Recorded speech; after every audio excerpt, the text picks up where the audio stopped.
Only 12% of Americans are considered to be metabolically healthy. Well, I have 2 tips for you today to help ensure that you're one of them.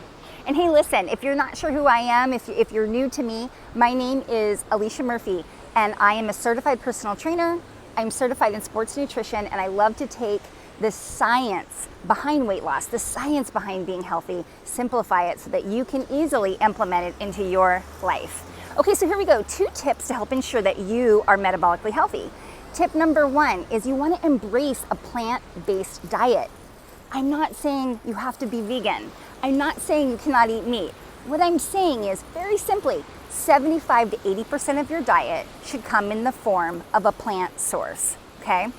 Now, number 2, you want to ditch fast carbs and instead embrace those slow carbs. All right, I'm going to explain what that means if you're like, what are you talking about?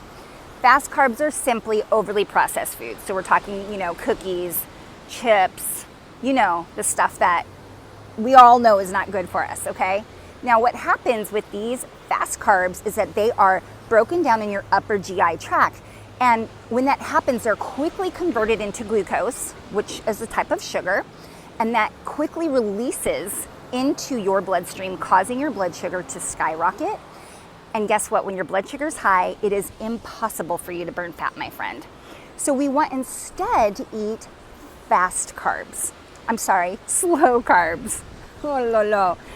So slow carbs are what?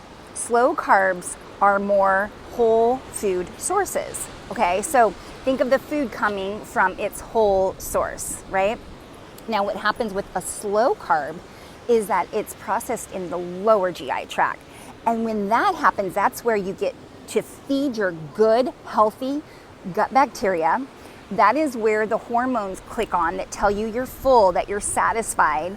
And that also is going to allow for a really slow release of any glucose so that your blood sugar stays nice and steady and you're more able to tap into fat as fuel. Sounds good, right? So really quick, number 1, we want to eat a lot of plants. And number 2, we're trying to choose slow carbs over fast carbs. And if you're not quite sure what exactly qualifies as a slow carb, below there is a link in this video description here that is going to take you to something I recorded called the Carb Trick, okay? And the Carb Trick is a system, it's a technique to help you know if something qualifies as a slow carb. Okay, so let's do that. Let's increase that 12% number. Let's change this. Let's get it up. We can do it. All right, it was so good to see you, and I'll see you next time. Bye.